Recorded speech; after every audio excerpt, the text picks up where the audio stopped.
I'm not a TikTok first person. I'm an Instagram first. Though I have a better following I have a higher following, but the engagement's better on Instagram. So when brands want to work with me, I show them Instagram. So we talked on our last podcast about what posting like no one's watching looks like. And I wanted to go through each platform and kind of talk about what that means specifically, because each platform works a little differently. Behavior on them is different. And so when we say post like no one's watching, it doesn't just mean kind of throw spaghetti at the wall. We mean specific things that will help you a little bit more than that. Yeah, like having a plan and having a plan per platform and having a long form strategy along with a short form strategy. So it's not just a social media strategy, it's a all inclusive marketing strategy. Yeah. And so I thought we could go platform by platform and just give some tips about what we mean by posting like no one's watching on those platforms, and then kind of just helpful reminders about, different parts of the app to use and like little tips and tricks that we've learned along the way. So let's start with Instagram. What do you think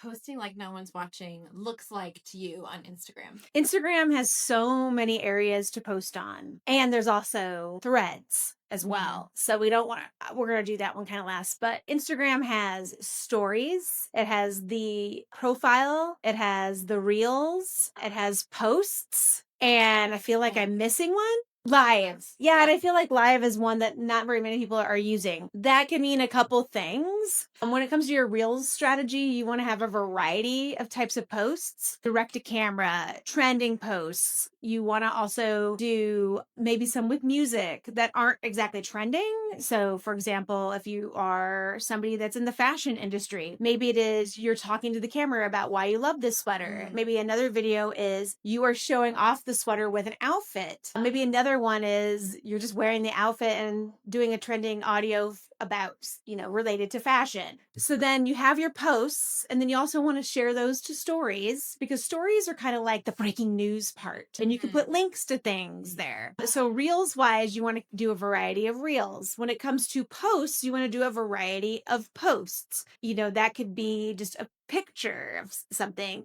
a photo dump where it's a carousel, but it's a photo dump of photos. It could also be educational. So in that whole, going back to that whole the sweater analogy, you could post like, these are the sweaters I wore this week. Here's how I style sweaters in a carousel, and maybe some graphics on ways to style a sweater. And you want to post those to stories, because stories are like your breaking news, as I mentioned earlier. So basically making sure that you are using all the parts of the app, which we talk about too. And so how many posts, like you're supposed to be posting like no one's watching. That doesn't necessarily mean you have to post every day, but you're kind of hitting like all these little targets. So I would say that one post a day can count as either in your profile feed, your Reels feed, or your stories. If you want to go all gangbusters and hit all the places every day, great. And you can do that if you're creating content every day.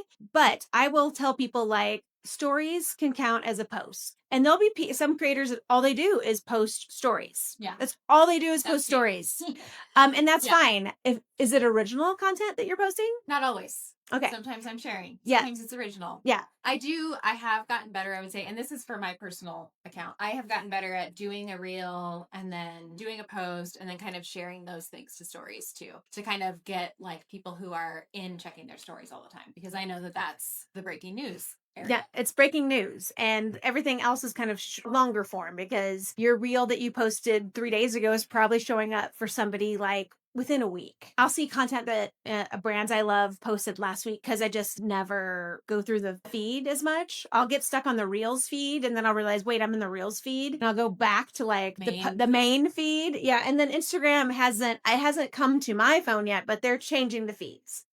Crazy. So yeah, So more on that. So more on that when that happens. So what if a post doesn't do well, or a reel doesn't get the engagement or the reach that you think it should? Would you ever want to, and again, this is like going against posting like no one's watching, would you ever want to delete anything? No, just keep it there. Don't delete your posts or your reels. But I want to go back, because you were asking like, how many times a week should you post? Yes. I'm going to say like you should post 5 times a week at least in your feed and reels. And that can be a combination of carousels, photos, and reels. Your stories, you want to post at least every day. Just remember, it's breaking news. When you post there and people interact with it there, it's also going to show them your posts in the feed. So if you are active every day in the stories and people are active with you, actively could mean just watching, it's going to show that content there. Yeah, that makes sense. I will often get a lot more reactions and comments on my stories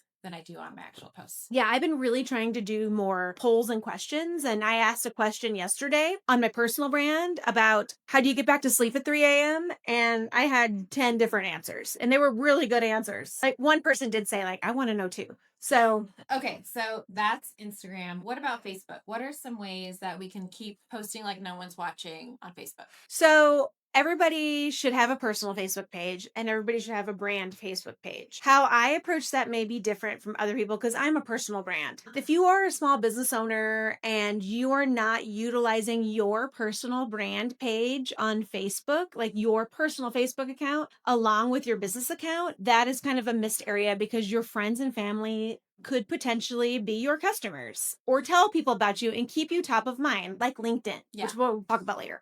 But I feel like if you're posting regularly on your Instagram, connect that to Facebook and repost. So right now, I'm going to kind of walk back. So for me, I'll use me as an example. I post to Instagram and then it sends it to my personal Facebook page.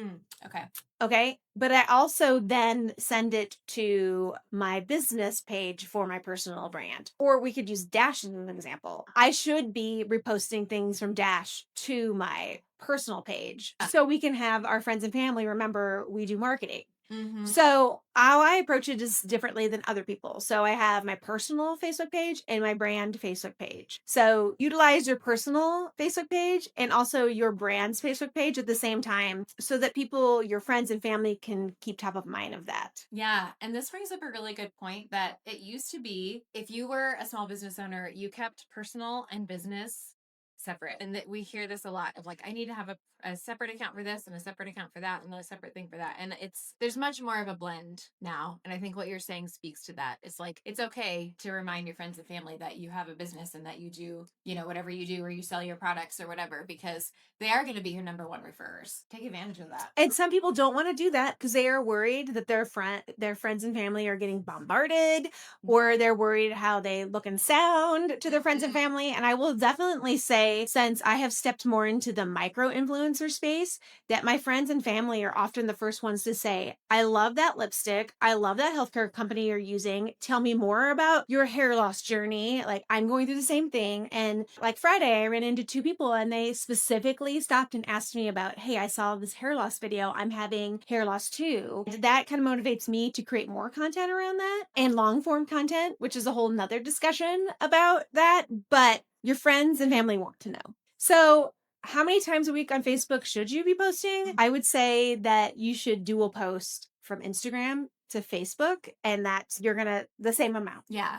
And I usually share, like if I'm sharing to stories and Instagram, it's also sharing to Facebook stories. So I think those things can just kind of be connected. Okay, Pinterest. So Pinterest is one of my favorite topics. A lot of businesses that we work with kind of forget about Pinterest. Pinterest can work really well for certain types of businesses. It may not be like everybody's jam, but the way to think about Pinterest is basically like another search engine. So how I would recommend posting like no one's watching on Pinterest is you really have to keep in mind that it's a long game, it's SEO'd, and it will take some time. So again, with the like don't check for like 6 months, you want to do the same thing with Pinterest, but you want to keep kind of throwing content at it. So it does like a lot of pins. So you want to do, and we kind of do these in batches and then schedule them, but you want to do like 5 or 10 pins a day, ideally. If you can't do that, do like 15 a week.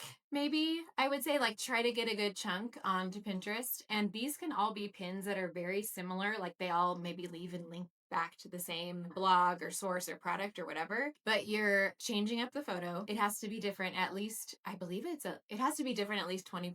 So the pin has to be a different graphic and different copy, at least 20% different. And the other thing is that the graphics, there's specific like SEO tricks for Pinterest. So the name of the picture matters on Pinterest. So I didn't know that. You didn't know that? I did not know that. Oh my god. Okay. Yes. So naming your images, like SEOing, keyword SEOing, like all parts of your pin is really important on Pinterest. I will say I have a personal story around this, and I'm going to pull my phone up and check this while we are chatting. I started pinning my personal brand content a year ago, and it is definitely a long game. I'm actually looking to see, and I make money off it every day. So if you're an e-commerce company, definitely be putting things on Pinterest. Since I'm a personal brand, I link back to clothes that I wear on Pinterest. I link back to blogs that I've written about I'm on a GLP-1 journey. I've lost weight. Here are the tools that have helped me.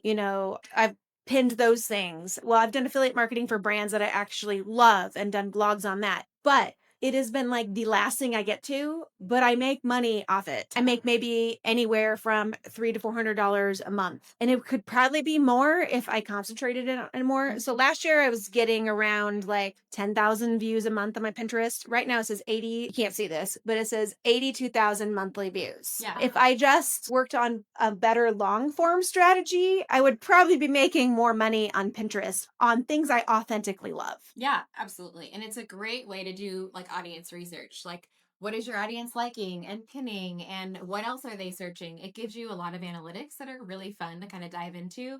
And it gives you more content ideas too.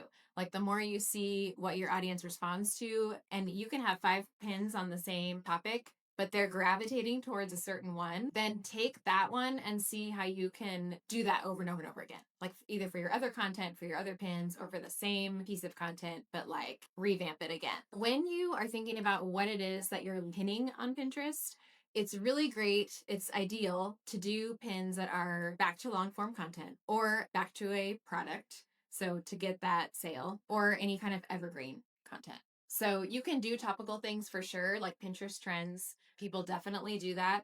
But in order to kind of capture that like long-term game effect, you want to think about what is it that is going to be around either in your shop, on your site, whatever, like in your feed, something that you're still talking about, even like 3, 6, a year, Yeah. 12 months down the road. I was really doing Pinterest a lot when I started food blogging, and I have pins on my old account that like still get thousands of views. Oh, Like, this blog is like 10 years old. yes. There was a kombucha one you did that I Yeah. used for my kombucha recipe. Oh, nice. Yeah. Yeah. So food, like fashion, event, like anything around events, like wedding planning, all that kind of stuff is amazing on Pinterest. The other thing I like to remind clients is and we kind of already talked about this, but that Pinterest is that like it's another search engine. Yes, it's in this category of social media, but it's not really social. It's more about search. The search wins at all Yes. times. So LinkedIn. Yeah. LinkedIn.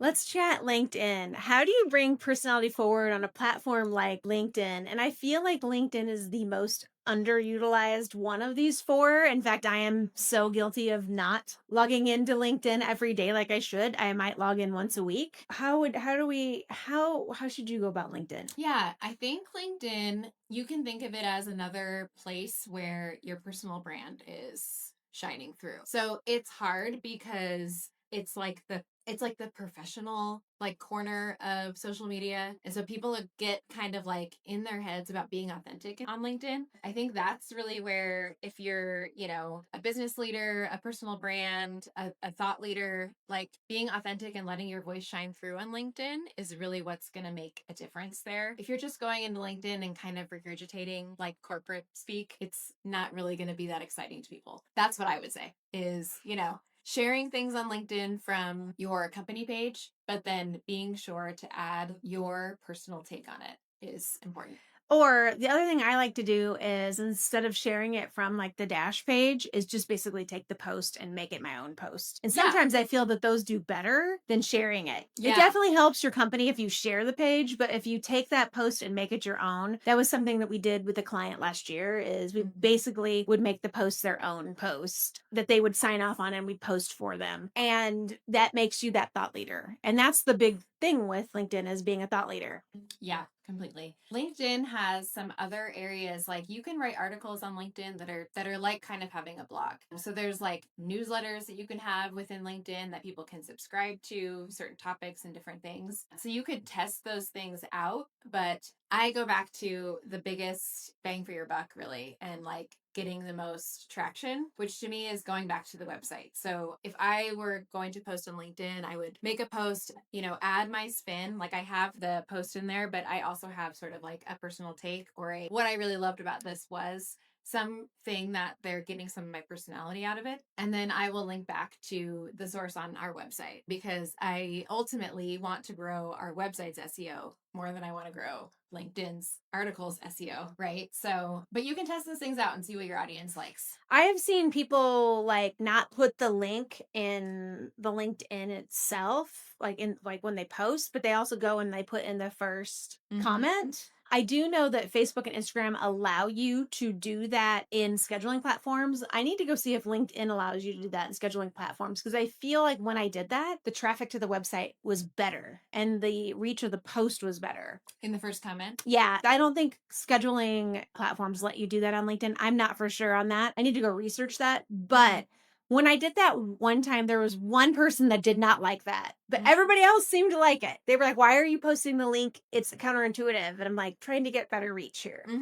Yeah. Sometimes the algorithm will kind of downgrade things like that towards like, oh, you're just sharing a link. Like you're not giving a personal opinion or a hot take. So then that's why they kind of will like decide your position. So I think it is worth like A/B testing. I think for all of these things, experiment with it. But again, do something consistently for 6 months before you start playing around with it because you're not really going to know. You won't have a good metric. So YouTube is one of those that I have so many people that will say, why aren't you doing long form content on YouTube? But I feel that the long form content is more highly produced, is a little less accessible than Instagram and Facebook's video content. And an easy way to step into that posting on YouTube is shorts. For example, this podcast will go on YouTube. This is our long form content on YouTube. This podcast will also go on our website too. That actually helps with SEO when we do that because if somebody jumps to the page, they stay longer and it drives our page time up. Yeah. So if you want to jump into YouTube, that's a little different than Facebook and Instagram. You can post your shorts. You can post your reels as shorts on there. They've now I think you can post as, under 2 minutes in shorts, but one long form a week is probably good enough. But just remember, like the aesthetic on YouTube is going to be a little bit different. And that sometimes is the last thing somebody wants to do. I feel like if you're going to rank all these things, like work on the other ones before you get to the long form YouTube. I would agree. Try to have the priorities be what can you repurpose in my opinion. Yes. So if you're posting shorts, if you're posting reels to Instagram, you can also post those shorts to YouTube. That's what I do is I just post them there. I use a scheduling platform to get that done. That's the best way to do it instead of like doing it all from your phone, which can be kind of chaotic. So yeah. So I'm realizing now we haven't talked about TikTok. Yes. Let's talk about TikTok. So a lot of creators that I know and a lot of businesses I know are kind of afraid to go on TikTok because it's a little bit different platform. And right now, as of today, what is performing on TikTok isn't exactly what's performing on Instagram. TikTok is definitely putting a priority on anything TikTok shop. I could post the same content on Instagram that I post to TikTok and get 0 views, but if I put a link to a product, they blow it up 20 times. So when it comes to TikTok, I focus on the storytelling, that FaceTime with a friend, and then TikTok shop stuff. Now, it's really hard to get samples from TikTok shop now. So if anybody wants to do TikTok shop stuff, I always tell them, hey, if you want to do TikTok shop stuff, look for things that you have in your home that are on TikTok. I noticed the other day that this fleece zip up that I got at Old Navy was on TikTok shop, and I did 3 videos on it. Oh, nice. I haven't seen if I've made any money, but the whole thing was I absolutely love that fleece jacket. I can authentically talk about it. And I did this is how I styled the fleece jacket. I also put that on Instagram, but I'll notice like the content is definitely different on TikTok. They love lives. If you want to gain followers on TikTok, live is the best place to do it. They like anything TikTok shop because they make money from it. And of course they're going to show it. And anything that's telling a story. I like to every week or so do a couple posts on being a UGC content creator. I don't want to be a UGC content creator educator at all, but I feel like sharing that journey there helps other people that are in that. And sometimes I'll ask a question and I'll get comments back about things. But TikTok is kind of a whole different beast from Facebook and Instagram. So it's more storytelling, it's more e-commerce driven, and live is king there. So, how many times should someone post per week on TikTok? And also, how long should they wait to see results? So it's going to be like that post like no one's watching thing. Mm. I know some creators that are TikTok first content creators, meaning they build their platform or their marketing around TikTok, and Instagram and Facebook are the fallout of it. Yeah. So I think what you need to do is to pick between Meta and TikTok and which one is going to be, for me, honestly, this, and it's not going to be the same for everybody. I get better engagement on Instagram. So I'm not a TikTok first person. I'm an Instagram first. Though I have a better following I have a higher following, but the engagement's better on Instagram. So when brands want to work with me, I show them Instagram. Yeah. I have a 10% engagement rate per post, which is a high rate.